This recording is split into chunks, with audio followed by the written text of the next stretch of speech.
On va pouvoir commencer. Donc voilà, le principe c'est que donc, Inès Graguev-Chatti, qui est réanimatrice à l'hôpital Nord, et moi-même, on va vous montrer un cas clinique. Alors tout est vrai, hein. On n'a absolument rien changé dans ce cas clinique. Et puis à chaque fois, on vous posera les questions que nous on s'est posées. On verra un petit peu ce que vous en pensez. On demandera à nos experts. Alors, on a un grand plaisir d'avoir François Barbier, Jean-François Timsit pour le panel réanimation, Sophie Baron pour le panel microbiologie et Romain Guillaumou pour le panel pharmaco, puisqu'on a bien compris qu'il fallait faire un travail en équipe. Voilà, maintenant que ces éléments de décor sont plantés, on va pouvoir commencer. Vous verrez qu'on a choisi quelques papiers qui nous semblaient intéressants pour éclairer un peu la discussion. Vous avez tous scanné le QR code pour les questions. En espérant que la technique soit au rendez-vous. Donc, Monsieur T, il a 70 ans et il est arrivé chez... Il n'a pas d'antécédent, malade en super forme, hein, mais malheureusement, qui arrive chez nous en janvier. En janvier pour une grippe grave. Il n'était pas vacciné, Monsieur T. Il fait une grippe sévère. Il est admis en réa. Il est traité de manière probabiliste par céfotaxime et oseltamivir. Rapidement, il est intubé ventilé. Donc vous voyez, il rentre le 7 janvier, non, rien. Il est intubé le 9. Bon, le 9, du coup, on lui fait un prélèvement profond. On documente une Klebsiella oxytoca. Bon, probablement que ce malade-là, ça faisait quelques heures, jours qu'il était en train de s'épuiser. Hein, et finalement, avec l'antibiothérapie qui lui a été mise en place, plus le traitement antiviral, le malade s'améliore. Il est intubé ventilé toujours, il fait un SDRA initialement et il va mieux. Le 12 janvier, donc on est à J5 de l'admission. Donc on est maintenant à J10 de l'admission. Et le malade se dégrade après une phase initiale améliorative comme on a vu. Il est fébrile, il a une hyperleucocytose très marquée, 34 gigas. Il fait un choc septique, 2 mg de noradré. Il a une fonction rénale qui est normale par ailleurs. Donc, malade assez grave au plan respiratoire et au plan hémodynamique. On voit qu'il y a un foyer pneumonie gauche qui est apparu. Je ne vous ai pas mis l'antériorité. En tout cas, c'était assez net. Il a une pneumonie gauche. Donc, ce patient-là, première question. Qu'est-ce que vous faites avec les traitements au sens large? Donc, déjà, choix de l'antibiotique. Il a eu une semaine de céfotaxime, hein, pour mémoire. C'était Klebsiella oxytoca, la documentation initiale. Est-ce que vous choisissez de le traiter? On part du principe qu'évidemment vous l'avez prélevé, quel que soit le prélèvement. Vous faites de la tazo, vous faites du cefepime. Vous vous dites qu'il a eu une semaine de C3G, donc vous introduisez une carbapénem. Vous faites une bithérapie avec de l'amiclin. Et puis dernière proposition, vous documentez et vous attendez les résultats des prélèvements. Alors, normalement, vous devriez être en train de voter. Super. Donc, tazo, cefepime, méronème, ou autre carbapénem, hein. Bithérapie amiclin, où j'attends les résultats des prélèvements. Le patient il est en SDRA, en choc septique, suspecte fortement la PAVM. Ah voilà, j'ai le nombre de votants. 12, 13. Bon, c'est anonyme, hein, donc vous pouvez y aller, puis de toute façon, pas de souci. Mettez la réponse que vous pensez bien. Résultat. Alors, tazo, un peu moins de la moitié, cefepime 10%, méronème un peu plus de 20%, bithérapie large majorité et 20% qui attend les résultats des prélèvements. On va commencer avec l'avis de Jean-François. François, qu'est-ce que vous auriez fait? Qu'est-ce que vous auriez choisi? Je vais peut-être vous donner le micro d'ailleurs. Je sais pas qui veut. Ok, donc là on est à J7. Le malade est strictement communautaire, il est porteur de réanimation. Non, négatif, écouillon rectal. Il y a une épidémiologie particulière dans mon service en ce moment, l'épidémiologie pour quelque chose? Non, pas spécifiquement. J'aurais fait amicacine, je n'aurais pas mis de méropénem. Alors, voilà, attraper éventuellement BMR précoce avec amicacine, les choquer ça va bien. Il y a juste une particularité, c'est une oxytoca et on sait que parfois elles peuvent muter, avoir des phénotypes hyperoxy qui les rendent résistantes au C3, etc. Donc le traitement, je crois que c'est vraiment exceptionnel. Donc, moi j'aurais fait. Cefepime, amiclin. Amiclin, tazo, et pas forcément sur la pénale qui a pas d'épidémiologie. Jean-François? Oui, Pareil. Très bien. Enfin, bon, voilà, si vous écoutez les guidelines, G7, antibiothérapie préalable choquée, ARDS, Pseudomonas aeruginosa, bithérapie pour Pseudomonas aeruginosa.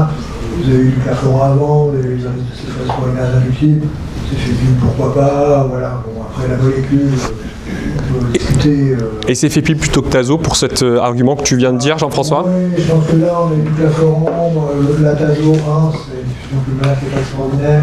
2, c'est un inducteur puissant, le Tazobactam. On n'est pas des grands fans absolus, mais est-ce que c'est délirant de faire Tazobactam 16 grammes plus un Nuclin dans ce cas-là? Bon, c'est pas délirant. Why not? C'est concordant avec les gars avec ce truc-là. Voilà. Après, Méro, Céphépine, il faut savoir qu'il y a un certain nombre de pays, notamment en Belgique, qui disent que Céphépine, c'est un poison. À trop de neurotox, on n'en fait plus. Et à l'inverse, il y en a d'autres qui sont hyper enthousiastes, qui mettent du Céphépine à tout le monde, ouais. Donc, il faut garder un petit peu de recul sur tout ça. Ok, peut-être qu'on peut avancer sur celle-là, on verra sur le reste après. On rappelle des recommandations, en tout cas celles sur l'épargne, le bon usage des carbapénèmes, de la HAS, la SRLF et la SPILF. Pas de carbapénème en particulier s'il n'y a pas de facteur de risque évident comme un portage de BLSE. C'est le premier épisode de PAVM. On a mis ces éléments-là parce que le côté exposition au C3G égale risque d'entérobactéries résistantes au C3G égale prescription de carbapénème, c'est quand même quelque chose qui peut se venir à l'esprit. Et donc l'idée c'était de repasser un message qui peut sembler simple mais qui a son importance. Et puis sur la bithérapie, j'avais bien envie qu'on discute des données de ton travail.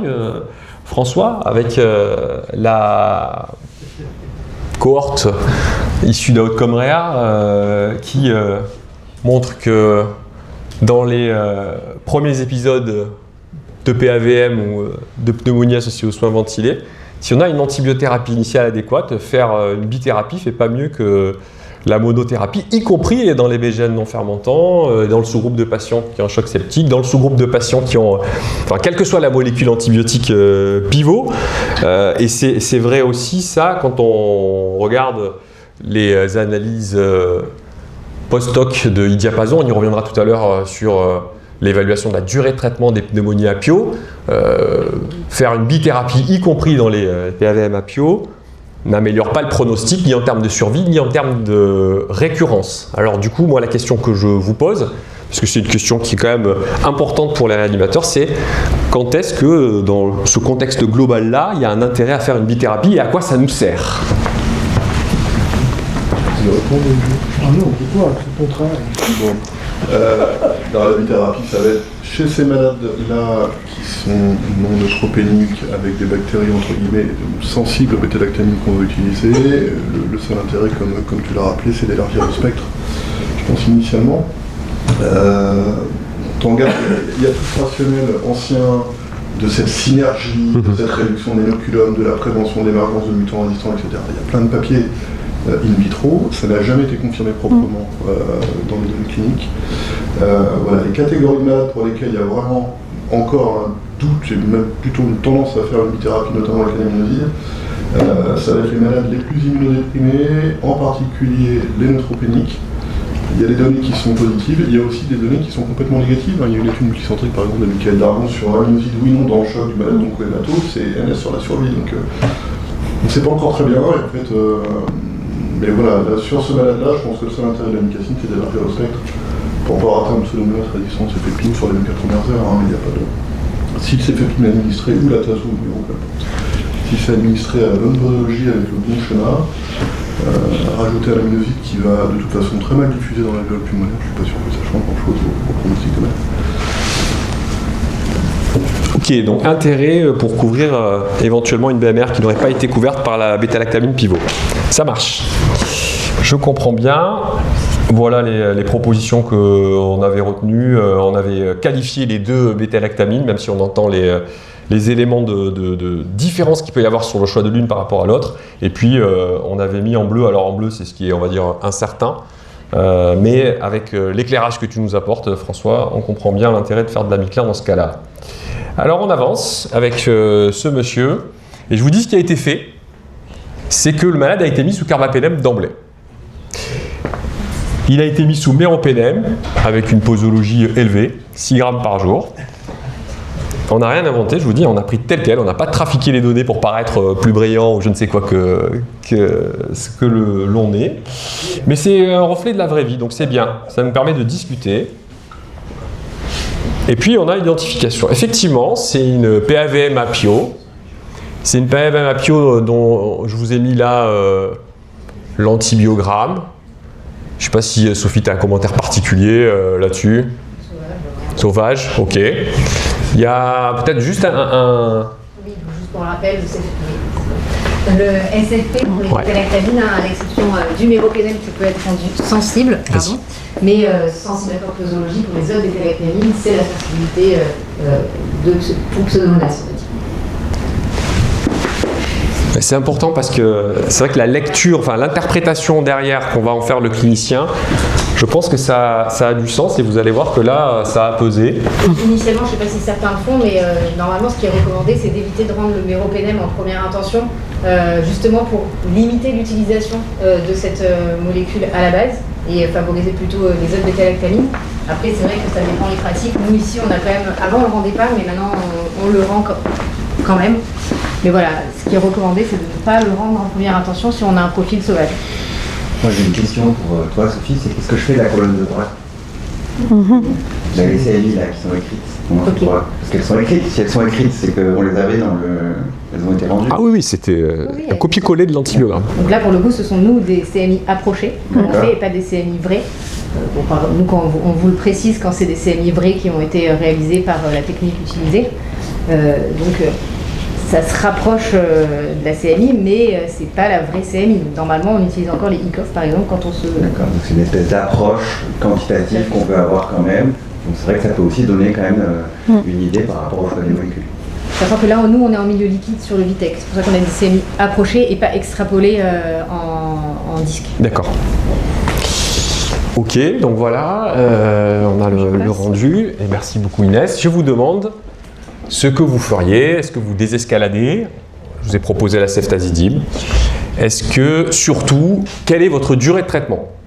C'est un peu de ça dont j'aurais aimé parler avec nos experts. Je sais bien, Jean-François qui lève les bras au ciel presque, mais est-ce qu'on fait 5 jours, 7 jours, 8 jours, 10 jours? Est-ce qu'on fait à la carte selon l'évolution clinique, l'évolution biologique? Qu'est-ce que ça veut dire biologique? C'est volontiers vague. Merci. Ouais, je voulais juste vous remettre l'antibiogramme. Si vous... Et après, il faut avancer pour qu'il puisse avoir la... Voilà, c'est bon. Là, maintenant, vous allez pouvoir voter. Ouais.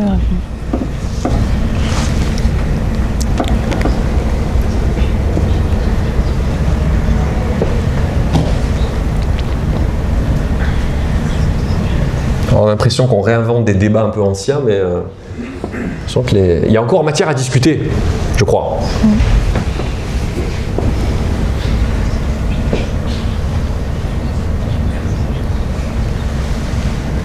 Donc, Pio sauvage, PAVM, choc septique. Ouais, premier épisode.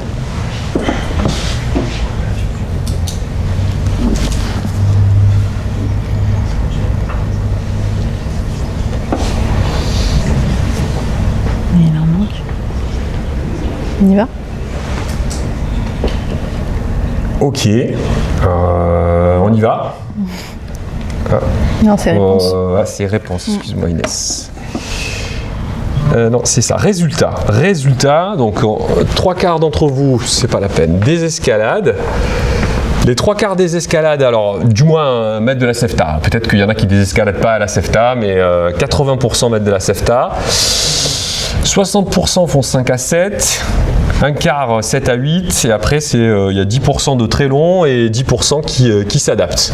Moi je suis curieux de savoir ce que pensent nos experts, ce que feraient, ce que font habituellement.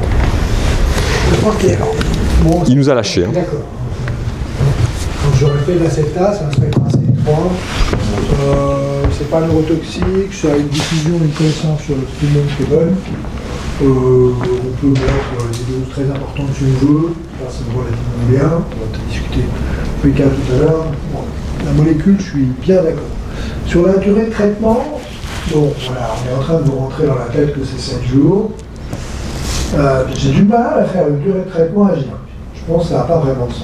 Parce que d'abord, tout ce qui a été fait sur la durée de traitement a été fait sur les malades stabilisés à J4, et jamais à J1. Donc, si vous voulez borner votre antibiothérapie, ce qui est bien dès le départ, vous pouvez la borner à J1 et mettre ces 7 jours par défaut, et à J4 de dire pourquoi je transgresse. Moi, ça me va. Mais je serais assez pour une durée d'antibiothérapie selon l'évolution physiologique, plutôt que de dire c'est 7 pour tout le monde, surtout sur cette vague un petit peu compliquée qui est sur le malade. Et puis sur un malade qui est ultra sévère. Donc, le cas de la guérison clinique, ça va être compliqué quand même. Ça m'étonnerait qu'il soit comme le pont neuf à J2. Voilà, on a dit ça. François, tu as un commentaire? Je suis tout à fait OK avec Jean-François pour la Septa. Voilà, moins neurotoxique, plus stable, plus facile à manipuler, bonne diffusion pulmonaire, donc ça, il n'y a pas de souci. Alors sur la durée de traitement, même chose. Je crois qu'il faut vraiment sortir de ce débat 7 versus 14. C'est ni l'un ni l'autre. Les malades ont besoin de quelque chose entre les deux. Ça va dépendre de l'évolution, surtout encore une fois pour des malades aussi graves que ça. Là, moi, l'inoculum de départ, tu me dis 17. 10 puissance Ouais, 6 ouais. sur un. Je sais plus si c'était un LBA ou C'est une une aspi. aspiration bronchique. C'est une aspiration bronchique. Typiquement, ces malades-là, on sait que dans 3 jours, il sera encore sur le ventre et il sera pas sur une nausée, enfin, il sort d'une grippe, etc. IAG. On va le reprélever déjà pour voir comment évolue l'inoculum. Voilà, alors est-ce qu'on le reprélève à J3, J4, je sais pas, mais c'est autour de ça. À J4, il ne sera pas éradiqué. Bon, s'il est à 10,2, qu'il fait plus de DV, qu'il est en 40%, on va peut-être dire qu'on va essayer de s'arrêter à J7. Et encore, s'il est encore à 10,3 ou 10,4 après 4 jours d'antibiotiques, qu'il est encore très grave, moi je partirais sur un traitement un peu plus long. Alors est-ce que ça sera 14, est-ce que ça sera 10 mais la littérature, elle est loin d'être si claire que ça sur le sujet de ce Merci, c'est intéressant parce que quand on apprend des schémas d'antibiothérapie, Vous pouvez peut-être discuter, parce qu'il y en a plein qui disent ça, Ouais. 7 jours. Ouais. Vous avez le droit de pas être d'accord avec nous. Je pense qu'il y a une majorité de 5 à 7. Précise, hein. Donc, alors si vous voulez, moi je veux bien que tout le monde participe et puis je veux bien aussi vous montrer avec Inès, on s'est amusé à regarder un petit peu donc, ce qu'on trouvait dans la littérature sur l'adaptation de la durée du traitement dans les PAVA, mais dans les papiers qui ont retenu notre attention. Il y a celui-ci, Regarde VAP, où on compare très court, on va dire. Alors, faire attention parce que c'est 3-5 jours, c'est masqué par le petit bandeau là, de Zoom, là. C'est 3-5 jours, mais une fois que le malade est stabilisé, en particulier qu'il est stabilisé au plan hémodynamique. Donc globalement, c'est après J2, par rapport à faire plus de 8 jours. Donc c'est une cohorte qui est significative, il y a plus de 400 patients. Le critère d'évaluation, il est composite, c'est la mortalité ou la récurrence de la pneumonie. Et on conclut à une non-infériorité de la stratégie courte et au fait qu'il y ait plus d'événements indésirables en lien avec l'antibiothérapie prolongée dans le traitement long. Après, quand on regarde un peu dans les détails, on n'est pas convaincu de la grande nouveauté et du fait que ces résultats vont révolutionner la pratique parce qu'en vrai, la médiane de traitement du bras court, c'est 6 jours. Donc c'est pas loin des 7 jours qu'on fait maintenant classiquement. Et par contre, le traitement long, c'est 14 jours en médiane. Donc en gros, on est en train de revoir que faire plus court chez un malade qui est stabilisé initialement, enfin faire une durée standard, on va dire, chez un malade stabilisé initialement, ben, ça ne fait pas moins bien, y compris en termes de récurrence, ça c'est peut-être intéressant. Si on veut aller un peu plus loin et focaliser sur les pneumonies à pio, je pense qu'on est obligé de dire quelques mots de l'étude idiapasant, qui a remis un peu en cause le dogme de faire plus court dans les pneumonies à pio. Si on s'arrête à une analyse un peu macro du papier, l'idée c'était de montrer que faire une semaine, ça fait pas moins bien que 2 semaines. Et en fait, ça sort pas. Ça sort pas parce que l'endpoint il est composite et qu'on montre à nouveau, comme c'était déjà montré depuis un moment, que les malades ne meurent pas plus, mais qu'ils font plus de récurrence. En même temps, quand on s'arrête à une vision un peu pas très dans la finesse de l'évaluation, on peut se dire que ça fait pas aussi bien de faire court que de faire 14 jours de traitement. Mais voilà, je pense qu'il faut peut-être insister sur ce message-là. La non-infériorité, elle est sur les récurrences, et les récurrences, a priori, ça n'entraîne pas plus de mortalité. Et puis, le dernier papier qu'on voulait commenter avec vous, et ça rejoint bien les commentaires que tu faisais, François, c'est le papier de Julien Desajan, donc l'équipe de Jean-François, sur comment est-ce que je peux utiliser l'évolution microbiologique. Donc là, en l'occurrence, c'était la culture et l'évolution du résultat semi-quantitatif du film arrêt pour voir s'il y a une corrélation avec l'évolution clinique des patients. Et donc, ce que tu disais, François, tout à l'heure, c'est le malade qui s'améliore cliniquement et qui a une bonne décroissance de la charge bactérienne. Je suis plus rassuré, je peux faire plus court. Alors là, ce qu'on voit, c'est qu'il y a une bonne corrélation entre le film arrêt et la culture entre eux, qu'il y a une décroissance au fil du temps, mais que malheureusement, en tout cas dans ces résultats-là, on ne voit pas de corrélation avec l'évolution clinique et que la décroissance microbiologique, elle est autant présente chez les malades qui vont s'améliorer que chez les malades pour lesquels ça va aller moins bien. Alors je veux bien votre avis là-dessus. Jean-François. Ce que je disais ce matin, je pense que quand le malade va bien, c'est pas forcément utile de le retrouver. Moi, je raisonne pas plutôt en disant est-ce qu'il va bien, il va pas bien. S'il va bien, il y a de bonnes chances qu'il soit encore colonisé. Il va bien, la radio se nettoie, je suis en période de sevrage. Il n'y a pas raison le prélèvement de contrôle ne va pas beaucoup m'aider. Surtout si j'avais une vécu optimale au départ, je n'ai pas fait n'importe quoi au départ, il y a une bonne dose, je n'ai pas de doute sur le traitement initial.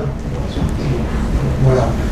Et ce que dit ce papier, effectivement, va un peu dans ce sens-là, de dire. Il y avait des vieux papiers sur culture quantitative qui disaient sur SARM et sur Pio, c'est pas prédictif, un papier de Melsen, je crois, l'équipe de Montel, c'est pas prédictif d'avoir des prélèvements qui restent positifs sur l'efficacité. C'est des choses. Donc voilà. Comme ça, dans l'absolu, je raisonnerais comme ça. Si j'ai un doute, ce qui peut être le cas chez ce type de malades, qui sont en ARDS, qui vont garder de la noradrénaline très longtemps, pas parce que vous avez passé de 10 à 1 que votre malade est guéri, là peut-être que je me servirai quand même du résultat pour me dire je vais faire tout roulant, parce que je pourrais aller pour le sang de François. Il faut être raisonnable. Donc si vous n'avez aucun doute, votre malade il est tout beau, quoi. Pas la peine de le relever, c'est pas la peine. Et faire. Mais s'il n'est pas tout beau, ou que vous avez un doute, oui, effectivement, peut-être ça servait quand même. Parce que là, c'était du systématique. Ouais.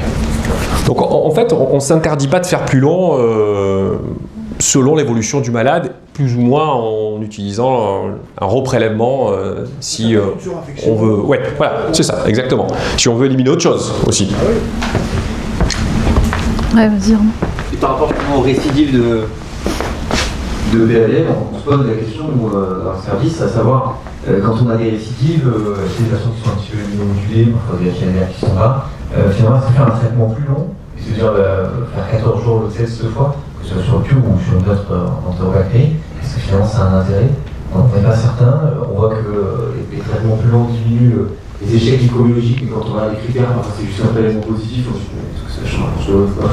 Pas certain. Et donc on expose plus, mais on n'est pas certain que ce soit bien, et après on s'assure qu'on expose beaucoup plus, et on pense plus d'antibiotiques. Je vous ai posé la question tout à l'heure, moi je ne savais pas répondre, mais peut-être les microbios ont des éléments de réponse. C'est-à-dire est-ce que si on arrête un traitement, on a plus d'émergence de mutants résistants que si on le continue? Moi je ne sais pas répondre à cette question-là. Moi je ne non plus, là pour le coup. Si on arrête un traitement, Tu vois, tu fais un traitement court, on sait que ça augmente le risque d'émergence de résistance et de récidive. Est-ce que ce risque mais pas la mortalité par contre, est-ce qu'on prend un risque en termes d'émergence de plus de résistance en faisant ces traitements un peu saccadés ou pas? Je ne sais pas. On va attendre que le patient sorte et reprenne une immunité, on se dit bon, on le traite une fois une semaine, peut-être une deuxième fois, et à un moment on se dit est-ce qu'on va faire 14 jours cette fois en fait? Ouais. On se dit on est presque à de l'antibioprophylaxie maintenant. Ouais. Question non résolue. la réponse est bien oui, mais alors plus sur de l'expérience que sur vraiment là du critère dans la littérature. C'est pas dans la littérature ce qui est décrit là-dessus. C'est pas une question qui est évaluée. Ouais, je crois pas qu'il ait donné de dire je suis à G8, mon malade évolue pas bien, j'arrête ou je continue quoi. Je crois pas que ça ait été évalué de manière adaptée quoi.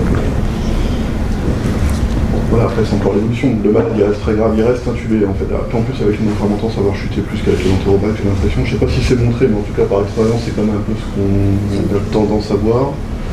Parce que c'est plus facile à traiter les entérobacs. Mais voilà, un malade très grave, si on sait qu'il ne sera pas extubé, voilà, un malade qui est extubé, qui est sortant, il y a là, mais un malade gravissime dont on pense qu'il sera encore ventilé jusqu'à J14, sur des malades aussi graves que ça, donc bon, si effectivement, je ne peux pas continuer. Alors justement, son histoire, elle continue à ce patient. Je vous montre les réponses que nous, on avait estimées plus adaptées, la désescalade. Ce qui est recommandé, on va dire, dans les recos, c'est de faire une semaine, mais on a vu avec toutes les limites qu'on vient de dire. Et puis pour le reste, ça se discute. Et je crois que les éléments que nous ont donnés les experts sont éclairants. Donc ce malade-là, il a eu du méronème et il n'a pas été désescaladé. Et je pense là-dessus, pour faire un petit aparté, que le mode de rendu, en l'occurrence, le fait que des intermédiaires qui traînent encore dans les modes de rendu ont pas joué en notre faveur. Et il a eu une semaine de traitement. Il a eu une semaine de traitement, par contre. Et qu'est-ce qui lui est arrivé à ce brave monsieur T? Eh ben, il s'est amélioré et puis il s'est redégradé. Comme souvent ces patients-là, ventilés longtemps, nouveau choc septique et SDRA. SDRA, critère de PAVM. Il est 2 jours après l'arrêt du méronème. Donc je vous rappelle la séquence. Grippe, C3G, documentation d'une entérobactérie au début. Et puis ensuite du méronème, 1 semaine, intervalle libre 2 jours. Et on est reparti avec un malade qui est sérieusement affecté. 3 mg de noradré, il est sous argipressine, il est posturé en décubitus ventral. Et vous devez donc décider, parce que vous en avez peut-être la possibilité, je ne sais pas dans quel service vous êtes respectivement. En tout cas, la question se pose. Est-ce qu'on fait, sur le prélèvement de documentation, avant de débuter une nouvelle antibiothérapie chez ce patient, une PCR multiplex? Alors nous, dans le service, on a le film arrêt. Et je vous demande de me dire si oui, alors je vais juste avancer pour que vous puissiez voter directement oui, parce que c'est votre protocole de faire des MPCR dès que vous avez une suspicion de PAVN. Si vous êtes réanimateur, vous pouvez aussi dire que vous le faites sur des patients chez qui vous suspectez une pneumonie associée aux soins si vous n'êtes pas réanimateur. Oui, vous le faites dans ce cas précis, mais parce que vous avez une idée derrière de ce que vous allez en faire. Non, au contraire, parce que ici, vous pensez que ça ne vous apportera pas. Et puis, dernier point, vous avez le droit de dire que vous n'en faites jamais, quelle que soit la raison, parce que vous n'avez pas la technique ou parce que vous estimez que ça ne va pas vous aider dans le choix du traitement. L'écosystème du service, il est particulier? Pas spécialement. Il n'y a pas en tout cas d'épidémie en cours d'une certaine bactérie. Donc avant de vous questionner sur le choix des antibiotiques, est-ce que vous faites une PCR multiplex? Tout le monde a bien accès au QR code, c'est bon? Ouais. Ok, on a déjà une quinzaine de personnes qui ont voté. On va peut-être avancer pour pas prendre de retard. Et on va regarder les résultats. Ouais, c'est partagé. Ouais. 2 personnes qui le font toujours, et puis ensuite moitié-moitié entre oui dans ce cas précis et non, pas dans ce cas précis. Il n'y a personne qui dit je n'en fais jamais. Je veux bien avoir l'avis de nos experts avant qu'on regarde un petit peu plus en détail si on a des données de la littérature pour nous aider à répondre. Bon, moi j'aime bien la MPCR, donc c'est mieux de ne pas rester dans l'ignorance. Mais après, ça se résout compliqué là. Là, ça fait 2 jours que le méronème est arrivé. Ouais. Vous ne savez pas si vous avez affaire à une souche qui serait potentiellement ROS, d'un autre genre. Vous ne savez pas si vous allez tomber sur un trou de spectre de la MPCR, les 2 trous de spectre à éviter là pour la type 3 et sténotrophonase. J'ai déjà quand même pris 2 belles cures d'antibiotiques. Et 3, vous ne savez pas quoi faire d'une MPCR positive absolument la CRG-MOSA, J7 d'un traitement qui risque d'être encore positif. Donc, oui et non, je dirais. Si on me sort quelque chose que je n'attendais pas, j'en tiendrai compte. Si on me sort sur le bon acerginosa, je ne saurais pas quoi dire. Est-ce que c'est un PUR, pas un PUR? Donc est-ce qu'il faut que j'escalade ou pas? Et est-ce que c'est un sténo? Pas un sténo. Donc je vais être embêté, et si on me sort PIO tout seul, j'aurais assez tendance à traiter PIO et sténo. Parce que là, j'ai le warning qui s'allume dans ma tête, c'est ces malades-là qui sont pas. On commence à rentrer dans un risque qui est moins négligé. Ça aurait été plus facile s'il était sous verrouille. Là, il est arrêté depuis 2 jours. On peut se dire c'est Vassili, c'est le menace, etc. Donc là, c'est plus complexe à la limite avec ce cas-là. Ça aurait été sous Méro, là, je n'aurais pas trop discuté. Je serais allé sur Stélo ou des bestioles plus compliquées si j'avais eu des visites dans mon service. Voilà. Donc, c'est comme ça que je réponds mal. François? Moi, je fais la PCR pour une seule question, c'est l'entérobactérie CTXN. Voilà, parce qu'effectivement, les hypothèses, c'est celle que Jean-François a listée. Rechute de Pulo-VROS, rechute Pulo-NeuroR, sténotroponas. Bon, après, les groupes 3, mais qui vont être sensibles au céphépine, parce qu'on va redémarrer derrière, mais avec une thérapie. Moi, ce malade-là, avec une TCR CTXN négative, je redémarre, je pense, avec céphépine Cipro pour couvrir ce menace, qui resterait encore républité au Méro éventuellement, alors c'est les flux, c'est compliqué, et je mettrai de la ciprofloxacine pour ces neurotroponas. Une sorte de jour de thérapie, il est très grave. Je pense que c'est difficile de faire. Ah, c'est intéressant donc. Donc vous prenez d'emblée en compte la possibilité qu'il y ait une infection à sténo. Et sur le PIO, ça peut éventuellement vous orienter. Parce que de toute façon, même s'il n'y a plus en culture, on va bien trouver 10-3 copies de génome par rapport à menace, quoi. Donc le PIO, de toute façon, va être. Bon, s'il n'y a pas de PIO sur la PCR, ça serait étonnant. De toute façon, on est d'accord, forcément, s'il y a un PCR. Après, ça soit complètement éradiqué. Si on a 17, peut-être. Ouais, c'est ce que j'allais vous demander. Ouais, s'il y a 17, on a quand même des risques qu'on soit sur une. Mais c'est vrai que si elle est très haute, ça confortera. Pour moi, la seule question, c'est ça. C'est CTXN sur les entéroïdes. Alors. Moi, ce que j'aurais bien aimé, c'est qu'on discute. On en a parlé un petit peu tout à l'heure. Là, c'est Laurence qui a montré les données de INAL. Jean-François, toi, tu es believer de la PCR multiplex, moi aussi, mais on est déçus de ces résultats-là. Donc, pour résumer, là, INAL, c'est une cohorte significative de patients, c'est une PCR multiplex ou un bras contrôle. Et c'est un résultat positif en termes d'antibiotiques Stewardship dans le bras interventionnel, avec plus d'antibiothérapie précoce proportionnée et adaptée à la phase initiale que le groupe contrôle, 75 contre 55 grosso modo. Mais par contre, la guérison clinique est en défaveur du groupe PCR multiplex, avec quand même des éléments intéressants, parce qu'ils ont fait quand même des analyses en sous-groupe pour regarder c'était quel malade qui guérissait moins bien. Manque de peau, c'est les malades sur lesquels il y a eu une adaptation antibiotique. Donc sur lesquels la PCR multiplex a permis de faire une documentation. Alors il ne s'explique pas trop. Peut-être que Jean-François, si tu as des éléments de réflexion autour de ça, J'ai lu en détail un protocole, en particulier la description de trial ou leur design et des bras de désescalade. En particulier sur CTXM, c'est Bactrim. C'est du dur quand même. Du dur qu'on ne ferait pas forcément. Et la désescalade à l'anglaise, moi je la trouve assez hard, qui n'est pas forcément celle qu'on ferait. Je ne suis pas sûr que ça s'adapte.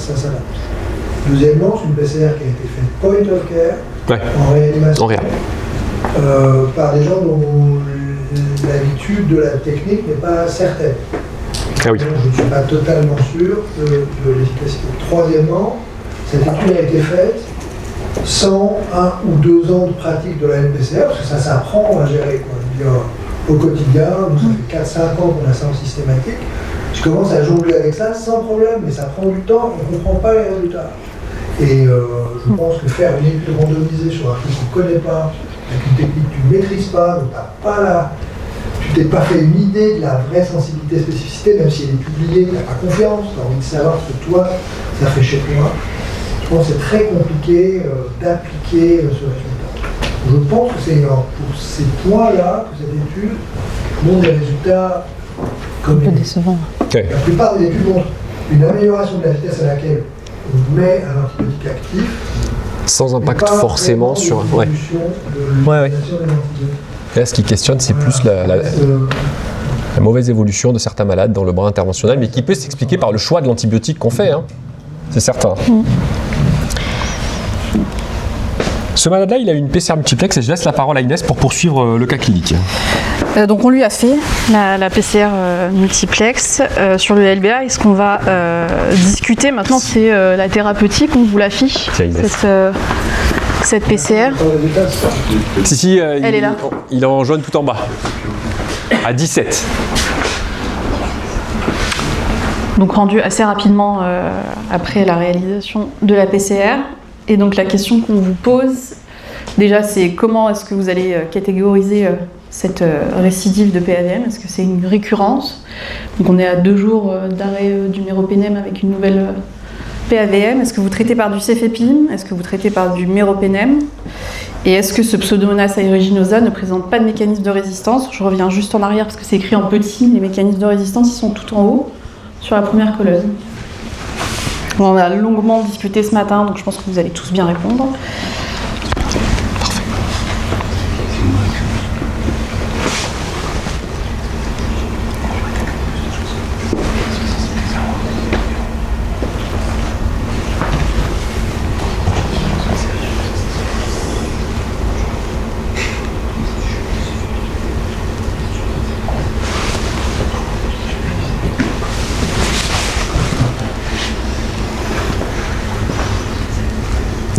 De définition d'abord, parce que c'est vrai qu'il y a un flou. C'est parfois pas bien comment, dans quelle case mettre ces épisodes infectieux. Et puis une question de traitement.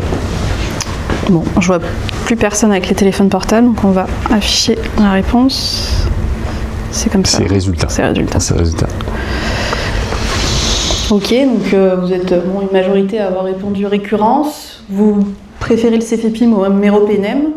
On discutera un petit peu ensemble de ce choix thérapeutique, et je pense que vous avez bien retenu ce qui avait été dit ce matin. Ce pio ne présente pas de mécanisme de résistance, c'est difficile à dire, puisque là on ne teste que les résistances enzymatiques qui en plus, l'AMC en tout cas n'est pas testé sur ce profil, donc c'est difficile de dire que ce pio n'a pas de mécanisme de résistance, et puis il en existe plusieurs, on verra ça tout à l'heure. Pour les experts, est-ce que vous avez à rediscuter cette thérapeutique? Je crois que vous aviez déjà dit un peu la même chose.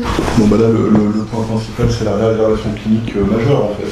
Parce que s'il était à 40% en l'aide, on aurait attendu dans ce programme, peut-être quoi que ce soit. Bon, là, il est de nouveau sur le contrat avec beaucoup de Ouais. Alors, moi, je ne remettrais pas de méropénème, parce qu'il y a une probabilité importante qu'on ait sélectionné une souche de Pseudomonas résistante au méro par de l'efflux, essentiellement. Le problème, c'est que les pompes à efflux qui vont toucher le méro touchent aussi, mais ça, je pars sur le biologiste, les céphalosporines, et non sécrétiques, donc on peut aussi avoir de toute façon sélection qui sera résistante au C4G. Là, moi, de toute façon, une bithérapie, je mets fluoroquinolone plus que de la micacine, parce qu'il y a Cénotrophomonas qui n'est pas dans le panel, qui peut co-infecter. Donc là, moi, j'aurais fait ces réguliers sur Sophie, peut-être, s'il y a un commentaire sur la remarque que faisait. C'est le PRM qui touchait le méro et le céphalo, Ça touche plutôt le méropénème. Plus le méro que le céfepime, c'est ça? Le mécanisme d'efflux. Ok. Enfin, le profil, c'est le méro-R. Donc juste moi de mon côté, sur le choix du cefepime, on sait que, je pense qu'on le verra un peu plus en détail après, mais déjà comme ça, on sait que le cefepime sur le pio, on a quand même des CNI élevés, potentiellement, donc ça veut dire qu'on va avoir une exposition importante. Donc c'est sûr que naturellement, après je comprends le contexte et il y a ce spectre, et je pense que c'est un point à discuter, et on discutera dans la suite du cas, mais c'est vraiment une question, parce que là on va être sur une posologie élevée, une exposition élevée qu'on va aller rechercher, beaucoup plus importante que sur des entérobactéries, et potentiellement une neurotoxicité à prendre en compte. Donc on va arriver avec du cefepime, oui, mais une molécule avec un index thérapeutique très étroit, qu'il va falloir monitorer, c'est sûr, à 200%, pas le versant.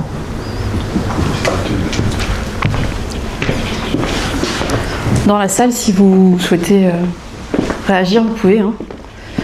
On va vous afficher, nous, ce qui a été fait après. Donc, par rapport à la définition, on vous invite à relire ce papier de Recuvap Studi sur les définitions ces épisodes qu'on a du mal à définir, parce qu'en fait c'est exactement ce que vous disiez ce matin dans les études, c'est un peu d'un fourre-tout, hein, on met toutes ces infections un peu dans le même paquet et finalement on ne parle pas de la même chose et on ne parle pas surtout des mêmes écologies chez ces patients. Et il nous semblait intéressant finalement de vous présenter ce papier qui est récent, hein, et qui définit finalement ces 4 entités, donc des experts européens qui ont défini ces entités, notamment la relapse, donc la récurrence de PAVM qui est dans ce cas-là à peu près 48-72 heures après l'arrêt du traitement, une récidive de PAVM au même germe, qui est différent du coup de ce qu'on aurait pu suspecter, notamment une nouvelle infection par une entérobactérie notamment, qui est différente dans le cadre nosologique en tout cas et dans la prise en charge et probabiliste, notamment le sténotrophomonas, et en documenté. Et d'ailleurs, c'est très intéressant parce que nous, on n'a pas du tout tendance à couvrir le sténotrophomonas comme ça en probabiliste et notamment à utiliser les fluoroquinolones, on évite, mais plutôt des aminosides. Mais du coup, ça fait effectivement réfléchir. Peut-être Sophie, tu peux nous décrire ces diapositives. On te remercie d'ailleurs de nous les avoir prêtées. C'est l'épidémiologie à la PHM et au niveau national de ces souches-là. Oui, alors le premier graphique là, c'est l'épidémiologie qu'on peut retrouver sur le RSNet, donc la prévalence de PIO résistant au céphalidime en France, donc on est aux alentours de 11,9% et chez nous, on a eu un switch vraiment à partir de 2023 avec une augmentation quand même assez importante de PIO résistants au céphalidime, où on est maintenant en global à des taux de 19% et en réanimation on monte jusqu'à 26%. Donc vraiment, alors c'est variable en fonction des services bien sûr, mais on a quand même des taux assez... Je n'ai pas eu le temps de faire la minute. Et j'ai regardé l'IPNM aux alentours de 10,6%. Chez nous, pareil, hein, quand même, depuis 2024, donc c'est le tableau à gauche, les 2 premières colonnes, vous voyez que on a un taux de PIO IPNM résistant, notamment en réanimation, qui est quand même bien monté. On est aux alentours de 20% maintenant, contre 14% pour l'ensemble de la PHM et 10% du coup en France. Et j'avais quand même fait le combo CTSD-IPNM, et là on est aux alentours de 7,4% pour l'ensemble de la PHM, 9,5% pour réanimation. C'est exclusivement des données de Réa, c'est ça? Sur celle-ci. En bleu, réanimation, ouais, et en orange, c'est la PHM. Donc, là, c'est les réponses qu'on a pensées justes. Hein. Donc, effectivement, c'est une récurrence de PAVM et nous avons traité par du cefepime parce qu'on pensait effectivement, comme vous avez dit, Jean-François, qu'il y avait un risque quand même de résistance au méropénem. Non, c'était François. Et notamment par un mécanisme d'efflux. Et comme vous l'avez tous dit, le pseudomonas ne présente pas de mécanisme de résistance, c'est faux. Et on va voir tout à l'heure ce qu'il en est. Donc, ce qui a été fait, c'est donc le choix du cefepime. On a pris une posologie assez importante de 6 grammes par jour. Je ne vous ai pas donné le poids du patient initial, mais il est relativement menu. Il fait à peine 60 kg et en plus, il a perdu du muscle sur ces 10 premiers jours, avec par contre de l'œdème important. Et on a choisi une durée de 14 jours, comme tu disais Romain, dans le cadre de cette récurrence, mais de manière complètement arbitraire, en se disant qu'effectivement on ferait un traitement plus long. On vous affiche la culture et l'antibiogramme. Donc, pour rappel, la PCR nous avait dit qu'il y avait 10 puissance 7 PIO qui se confirme à la culture. Et voici l'antibiogramme de ce Pseudomonas aeruginosa, avec comme ce qu'on pouvait suspecter une résistance au méropénem et à l'imipénem. Et par contre, on a une sensibilité au cefepime. Et Romain, comme je sais que tu aimes les CMI, CMI est à 8. Et comme tu l'as aussi dit, le patient est grave. On traite par du cefepime à 6 grammes. Et donc, on a réalisé assez rapidement un dosage. Devant la gravité du tableau et de la récurrence. Et ce dosage nous est rendu à 31 microgrammes par millilitre. Est-ce qu'éventuellement tu veux nous donner ton impression. Donc là, on est sur la problématique de est-ce que le céphépime c'est un poison ou pas, et problématique. On est sur un céphépime sur un pio, donc on a une CMI qui est à 8 juste avant, donc à la fois la CMI c'était 32, et si on prend en compte qu'il y a quand même 10-20% de fractions liées aux protéines, ça nous met une cible à 40. Donc on est potentiellement un peu en dessous, mais surtout on n'est pas dans les cibles. En plus on a mal interprété les résultats, parce que c'est de la vraie vie, on a marqué concentration comprise dans l'intervalle thérapeutique, on est prêt, si on prend les ROCO, on définit 5 à 35 en prenant en compte les codes définis par le cadre d'un plus validé pour les principales bactéries, soit 1 microgramme par ml pour les entérobactéries. Et on explique bien qu'on est hors bio. Et je pense que ça, c'est par toutes les discussions qu'on peut avoir de l'évolution de l'utilisation du céphépime. Comme c'était dit, la Belgique qui dit c'est un poison, on ne l'utilise pas parce qu'on va se considérer que sur le bio, on va être à des concentrations et des expositions nécessaires qui sont près du seuil de tox. Quand on a travaillé là-dessus en 2018, on avait une notion du seuil de toxicité en perfusion continue à 35 microgrammes par ml, qui était compliqué d'aller dire il faut être à 40 pour être à 35. Tout ça. Je pense que maintenant on a des nouvelles données dans la littérature qui montrent un seuil de toxicité qui pourrait être dans les autres études 50-60 microgrammes par ml, qui dit qu'il y a une place pour le céphépime pour le bio, et je pense que dans quelques temps on vous donnera peut-être 2 valeurs de référence en fonction du contexte. Est-ce que je vais travailler sur telle ou telle bactérie, parce que les CMI qu'on a derrière sont tellement différentes entre le bio où là on a 8 et les entérobactéries on peut avoir 1 ou moins, on ne peut pas le considérer de la même façon. Donc là on se retrouve sur un patient où on est limite bas, on va dire, ou limite haut dans le truc, donc on est à peu près correct, c'est des patients qu'on aimerait bien mettre entre 30 et 50 microgrammes par ml. Voilà, mais il y a une vraie complexité à la fois l'interprétation de ce résultat, pour nous et pour vous, puisque là il y a eu pour le coup une erreur, mais aussi une complexité par rapport à la prise en charge, dont j'ai parlé juste avant. Il faut savoir dès qu'on s'y met, après on est à peu près, même si on prend la fraction libre, à peu près à 3,5 fois la CMI qui gère, donc on a quand même un index PKPD qui parlait potentiellement.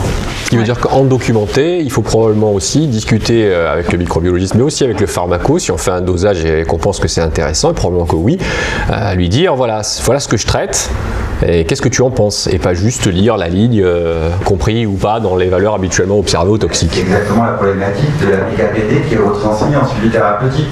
On ne peut pas non plus se permettre d'avoir des cibles, enfin il faut bien donner des valeurs thérapeutiques, il faut bien donner des cibles parce que on est sur la routine, on est sur la clinique. On a parlé tout à l'heure avec la microbiologie de la difficulté de rendre les résultats, de les interpréter et de faire la bonne adaptation de posologie. On a exactement la même chose. Je veux dire, on essaye d'aller le plus vite possible, on essaye de travailler ensemble, mais néanmoins, il y a des moments où on a justement, on peut aussi une individualisation de l'interprétation du résultat qu'on essaye de faire au mieux. Voilà. Après, c'est à travailler à nous, échanger comme aujourd'hui, et parler de ces problématiques pour dire peut-être que demain, on fera quelque chose d'un petit peu plus détaillé, mais néanmoins qui sera quand même utile en pratique. C'est la question d'après, justement. Est-ce que par rapport à ce que vous avez obtenu, donc l'antibiogramme et donc cette CMI du céphépime et le dosage, est-ce que vous traitez à la même posologie? Est-ce que vous majorez la posologie du céphépime, donc il est déjà à 6 grammes, ou est-ce que vous modifiez l'antibiothérapie pour la ceftazidine qui avait une CMI à 2? Ouais, c'est ça. AJ2? Non, il est toujours aussi gras.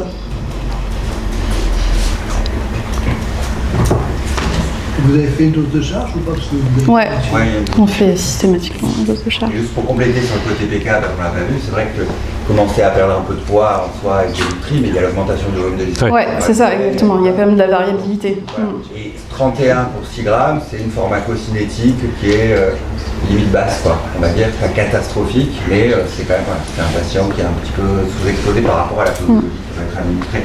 Un patient normal à 6 grammes de céphépime, il va plutôt être vers 40-60 microgrammes par ml, et ça pose la question d'ailleurs de prendre la même dose à la base, qu'on soit sur là où on cible un bio, ou si on cible derrière une entérobactérie, où là la dose de 4 grammes paraît largement suffisante. Une question pour Sophie, je croyais que sur le Litec, les pios, la CMI c'était pas top, et que ça valait pas forcément grand-chose sur les points. C'est toujours approché, on est toujours sur des séries. Après, les coffres vitamines, de toute façon, donc on est sur le... Ouais, c'est ça, c'est à une dilution. Que ça soit une CMI vraie ou un écoff, ça donnerait la même chose. De toute façon, l'écoff est à 8.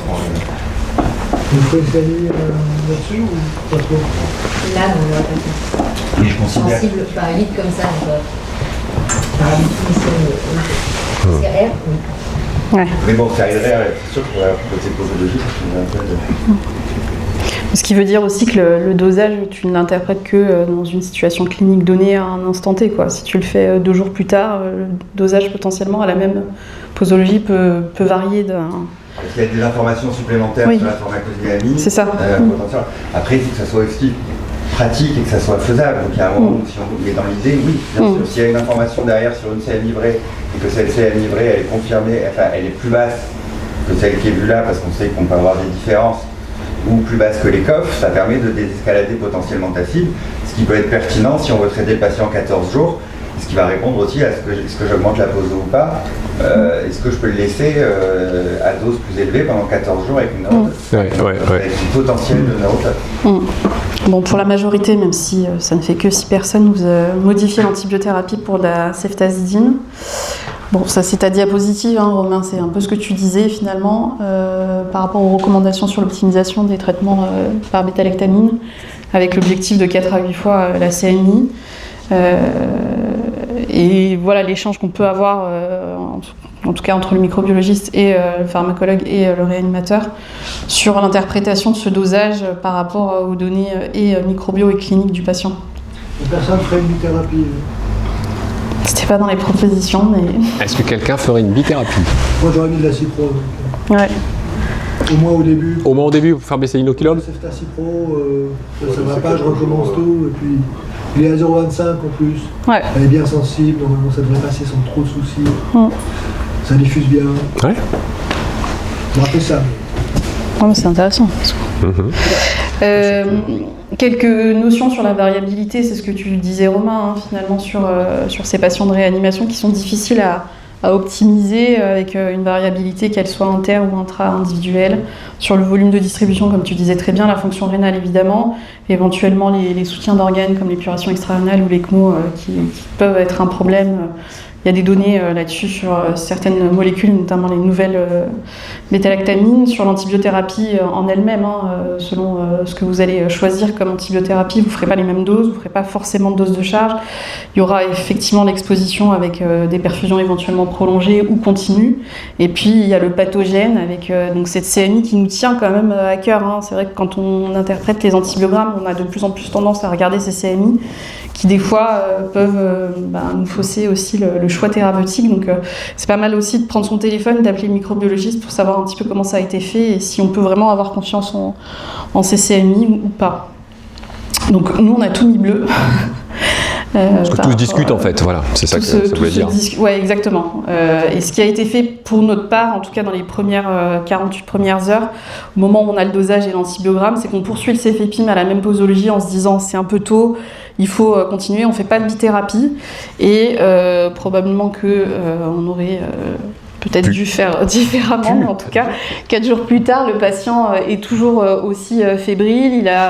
Il s'est amélioré sur le plan respiratoire, mais il reste quand même avec des doses de noradrénaline significatives et il a toujours des sécrétions purulentes, il a toujours des images radiologiques. On est à 5 jours du traitement et on a le sentiment que l'infection persiste. Et donc ce qui a été fait, c'est la modification pour la ceftazidime, peut-être un petit peu tard ou pas. Et on vous a mis juste, comme tu disais, le breakpoint du cefepime pour le PIO qui est à 8 et qui était la CMI de notre germe. Et pour finir, donc, le patient, 5 jours plus tard, donc, il est toujours sous ceftazidime, il a toujours de la fièvre, il est toujours aussi grave et surtout, on a l'impression qu'on n'arrive pas à avancer sur son sevrage respiratoire avec un patient qui est extrêmement grave.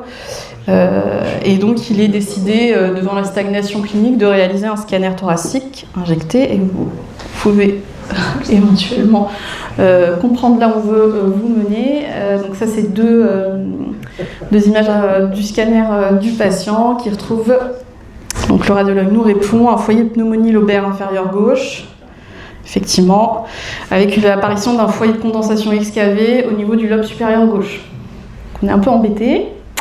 Et donc on décide, malgré un traitement bien conduit, bien dosé, de quand même réaliser de nouveaux prélèvements microbiologiques devant la stagnation respiratoire et surtout devant l'inoculum qui est probablement important.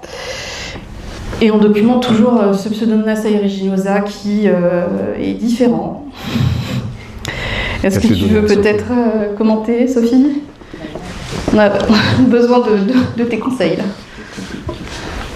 Donc là, il a acquis plutôt pas mal de résistance, et notamment devenu résistant à Ceftolozane et Ceftolozane-tazobactam. Alors normalement, lorsqu'on a une résistance à Ceftolozane-tazobactam, on recherche quand même une carbapénémase, ce qui avait été négatif. Il n'y avait pas de PLSE non plus. Donc là, probablement, une surexpression fiancée avec une paire de taurine, et là, on est face à un pio. Il n'a pas été exposé aux herbes AXA Les résistances primaires, Ouais. et il est résistant. Justement, parce que c'est des types de souris qui avaient exprimés à très très haut niveau qui confèrent la résistance à la Et même, Ceftolozane. on a séquencé la souche et on ne retrouve pas non plus de. Non, enfin hyper exprimé en tout cas de muté, non. Ouais, ouais. La phospho, elle a combien? Une phosphole, elle n'était pas testée là, je crois. Est-ce qu'on peut remettre en cause la résistance au Ceftolozane-tazobactam au vu de tout ça Là, ou... ça avait quand même été fait en CMI par E-test. E-test. Est-ce qu'il faudrait faire une CMI en milieu liquide là, Si, tu franchement, sais, c'est pas très loin du breakpoint. Hein. Oui, oui. c'est ça. Si on est juste. On est d'accord. Mais voilà.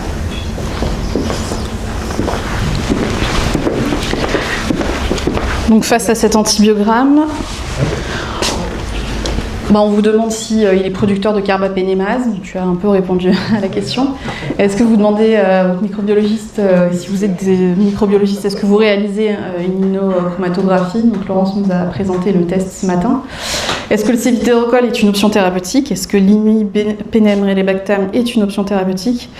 Est-ce que vous faites une bithérapie antibiotique? Et avec quoi, effectivement, ça sera pour vous pour après.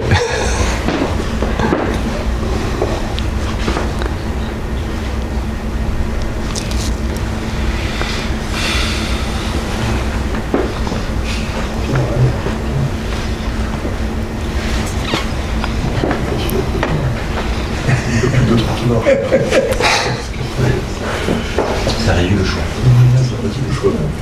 Si, il est resté. Ouais, Qu'est-ce que- Il est à 0,5. il est, ouais, c'est ça, il y a C'était quoi la question? imipenem relebactam. Ah oui, je vais tester. Ouais. Alors, Qui coupe pas, hein. ça bouge encore un peu. Donc le céphidérocol, vous êtes une grande majorité à le proposer. L'imipenem relebactam, vous êtes la moitié à peu près. Ok, vous ne faites pas forcément d'immunochromatographie. Et vous suspectez une carbapénémase pour certains. Et la bithérapie est un peu boudée dans ce cas. Peut-être que l'imipenem relebactam, vous l'avez pas à disposition aussi dans l'hôpital où vous travaillez. Je ne sais pas si c'est un des éléments qui explique ça. Nous, on l'a pas, par exemple, à la PHM. Il n'est pas disponible, pas référencé à la pharmacie. C'est en train de changer. Ouais, tu fais des gros yeux, mais on est en train d'essayer de faire en sorte qu'on ait ce... Je sais, bah... ne me tiens pas pour responsable, ne m'en veux pas, Jean-François, mais voilà. Est-ce que vous voulez Parce que commenter? tu vas en bouffer des quantités. Ah non. Et ouais, mais je pense que c'est ce raisonnement qui est sous-jacent. C'est au moins je permets au prescripteur de prescrire, au moins il en prescrira. Mais on tombe dans des situations où du coup, on est systématiquement obligé de faire du céphidérocol tout de suite chez ce type de malade. Oui. Qui fait exactement. Ouais. Bon, bah l'un ou l'autre, hein. De toute façon, Ouais. mais en bithérapie, hein. Moi je laisserai la cyclo. Alors attends, parce que c'est intéressant, l'un ou l'autre. Moi, Tu j'aurais plutôt fait une priorises pas. Ouais, d'accord. Bon, voilà. Alors, c'est pas forcément qu'il y a un niveau de preuve un peu plus élevé sur Imirel, en tout cas sur l'huile dans le poumon. Bon, voilà, on connaît un peu mieux la diffusion, la continuité, etc. Bon, céphidérocol, il y a des données observationnelles avec des brochures des échecs avec Monoré de la même façon, probablement avec Imi ou Imirel. Bon, stricto sensu, les deux CMI sont identiques là. je Ouais, crois, c'était 0,5, ouais. 0,5. Ouais. Alors, Il n'y avait pas encore. c'est la question sur la bithérapie C'est la éventuelle. là. bithérapie. Ah bah ouais. Imirel Cipro ou céphidérocol, moi j'aurais plutôt fait Imirel Cipro. Ouais. Avec un schéma haute dose d'imipenem. Alors, haute dose, c'est ce que disait Jean-François tout à l'heure, c'est-à-dire combiner de l'imipenem plus de l'imipenem relebactam, c'est ça? De faire, Parce que la pathologie classique d'immunirélébactam, C'est 2 grammes pour c'est 2 grammes. C'est 500. c'est 1 gramme fois 2. 500 x 4. 500. Donc t'es, ouais. Tu fais 4 grammes d'imipénem au total, Jean-François. Moi, je fais ça. Maintenant, c'est basé sur pas grand-chose. Sauf que j'ai appris que 4 grammes d'imipénem, ça faisait mieux que 2 et qu'on arrête de faire n'importe quoi avec les malades graves. Donc, je veux une PK que je connaisse sur l'imipénem. C'est du bon sens. Je rajoute le relébactam, comme on sait pour l'instant. Le rein va toujours bien. Ouais, il est toujours. Ouais. 3 semaines de réa, 70 grammes le rein. De manière assez surprenante, il n'a pas d'insistance. Et justement, par rapport à la bithérapie, donc là, c'était sous-jacent, c'était intraveineux, mais est-ce que vous parlez, enfin, est-ce que vous évoqueriez des thérapeutiques inhalées ou compte tenu de l'abcès? Il est en FiO2 combien là? Sur le ventre avec 2 poumons condensés. Là, il est stable autour de 40-50%, mais par contre, il y a cette image d'absédation qui commence. Est-ce que... Pas d'aération de colis, ni l'un ni l'autre. Mais ça va jamais pénétrer dans l'excavation de toute façon. Le seul, alors peut-être c'est ce que je voulais entendre. Le seul antibiotique dont on pense qu'il va diffuser un peu la chance, c'est les fluoroquinolones. Donc, faire de la colis ou de l'amicacine inhalée. C'était la discussion de ce matin. On va peut-être réduire un peu l'inoculum dans les bronches, mais on ne va pas diffuser dans la qualité de toute façon. Ok. Après pas. Le rapport d'épicerie, c'est pas un peu. Donc on a reçu l'immunochromatographie, ce n'est pas une carbapénémase, hein. Tu le confirmes, tu l'as fait plusieurs fois. En tout cas, nous on était très inquiets face à cet antibiogramme et on pensait vraiment que c'était une carbapénémase, mais ça n'a pas été retenu en tout cas sur le test. Et du coup, on voulait quand même vous montrer, ça c'est un papier que tu nous as transmis, Sophie, qui est assez intéressant en tout cas sur tous les mécanismes de résistance qui ne sont pas exclusivement enzymatiques. C'est vrai que quand on voit ces tableaux spécifiquement au PIO en plus, souvent on nous décrit les mécanismes de résistance enzymatiques. Là on a répertorié tous les mécanismes de résistance, qu'ils soient également des flux ou d'imperméabilité, en plus de l'AMPC qui est propre, enfin qui est quand même assez fréquent pour le Pseudomonas aeruginosa, et donc toute la complexité finalement à les interpréter. Et pour l'imipénem relebactam, on a sélectionné cette étude Mirage, qui est une étude américaine sur une étude rétrospective multicentrique sur une soixantaine de patients, et qui retrouve qu'il y a une cinquantaine de pourcents de guérison, ce qui n'est pas énorme dans ces souches de PIO multirésistant, enfin DTR, décrit comme DTR en tout cas, avec 30% de mortalité, et c'était près de 80% de patients de réanimation, 80% de patients ventilés, donc des patients relativement graves avec des PIO DTR, et donc ces résultats qui sont assez encourageants pour cette molécule, mais qui sont à peu près équivalents en tout cas aux autres molécules quand elles sont rendues sensibles. Et on voulait juste vous résumer par rapport aux différentes sociétés savantes, notamment européennes et américaines, en comparant un petit peu comment ils positionnaient ces nouvelles molécules pour justement ces Pseudomonas aeruginosa DTR, en mettant le céftolozane tazobactam, qui là dans notre cas clinique est rendu R, probablement en première intention, avec le ceftazidime avibactam, mais comme vous disiez ce matin, finalement les données et les méta-analyses ne concluent pas vraiment sur l'efficacité de l'un ou de l'autre, ou en tout cas la supériorité.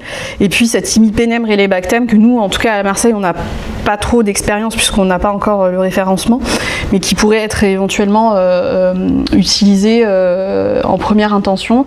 Et puis quand tout ça ne fonctionne pas, quand ces molécules ne sont pas en tout cas rendues sensibles, le cefidérocol a l'air d'être, en tout cas de se positionner comme une alternative.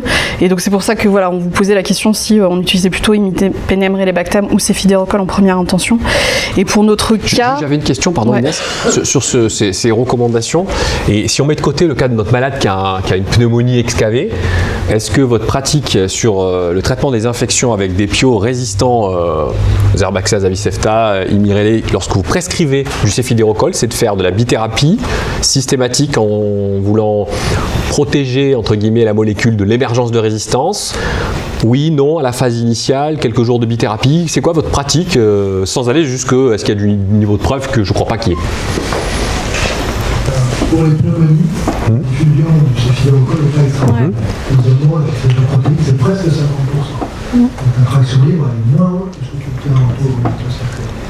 Pour toutes ces raisons-là, sur la gravité du malade, moi, initialement c'était une carbapénémase. Si j'avais utilisé le cefidérocol, je l'aurais associé. Si j'avais eu la sensibilité à la phospho, j'aurais bien fait cefidérocol phospho, parce qu'il y a quelques données. Si j'ai pas, c'est phyllocolle coli, au moins 24-48 heures, pleine d'eau. Pleine d'eau. Quelle que soit sa fonction là. En systémique. Ouais, on y va. Sur une pneumonie. Ah ouais. D'accord. Au moins pour avoir ceinture et bretelle avec des molécules qui sont moyennes dans ce cas. Donc en attendant de voir clair, d'avoir toutes mes données et de voir un peu ce qui se passe. Voir une trithérapie, pourquoi pas, c'est phyllocolle, coli, phospho pendant 3 jours. Why not? Là vous êtes quand même en 3e échec avec une bête de course, des trous partout, un malade qui est super malade, qui a 70 ans, ça suffit quoi. Soit il meurt, soit il faut bosser un peu. Il a survécu. Bon, du coup, vous avez écouté. On l'a mis sous céphidocolle, on a mis de la ciprofloxacine parce qu'elle était toujours donc rendue S, et puis on a rajouté des aérosols de colimycine, bon, qui sont discutables, hein. On n'est pas tous d'accord dans l'équipe. Et finalement, le patient a bien évolué sous cette antibiothérapie. Il est sevré de la ventilation mécanique, il est toujours en réanimation, essentiellement pour de la réhabilitation. Et les lésions qui ont été revues au scanner ont régressé. Et donc, on a plutôt pris le parti de faire une antibiothérapie prolongée. En tout cas, ça fait 3 semaines là, qu'il a cette antibiothérapie active et qui a l'air d'être efficace. Pour nous, donc, en conclusion, finalement, ça conclut cette journée. Hein. L'épidémiologie des pseudomonas DTR, elle est relativement préoccupante, ce que tu nous montrais, Sophie. La connaissance des mécanismes de résistance, je pense qu'elle est primordiale, en tout cas dans le choix thérapeutique et dans l'anticipation, finalement, des éventuelles récurrences de ces pneumonies. Les options thérapeutiques, elles sont limitées. On a vu quand même sur les différentes propositions sur le papier avec les différentes molécules et les différents mécanismes de résistance qu'il y avait des nouvelles thérapeutiques éventuellement qu'on devait connaître, en tout cas pour les années à venir. Les schémas thérapeutiques, ils sont hyper importants au quotidien. Est-ce qu'on fait des monos, des bithérapies, la durée? Finalement, en fonction de l'évolution clinique, moi ça me va plutôt bien, en tout cas de dire ça. Le schéma thérapeutique, est-ce qu'on fait de l'IVSE? On a l'impression quand même qu'on tend vers ça quand les molécules le permettent. Le dosage, je pense qu'il n'y a plus de questions, il n'y a plus de débat sur le suivi thérapeutique pharmacologique, en tout cas chez les patients graves de réanimation, du fait de la variabilité inter- et intra-individuelle. Et puis ces CMI qui nous posent effectivement problème au quotidien, qu'il faut, je pense, savoir interpréter et éventuellement critiquer. Et la PKPD, la clairance qui sont des éléments importants, en tout cas chez nos patients en réanimation. Merci aux experts d'avoir participé, surtout. Et merci à la salle. Et merci pour votre...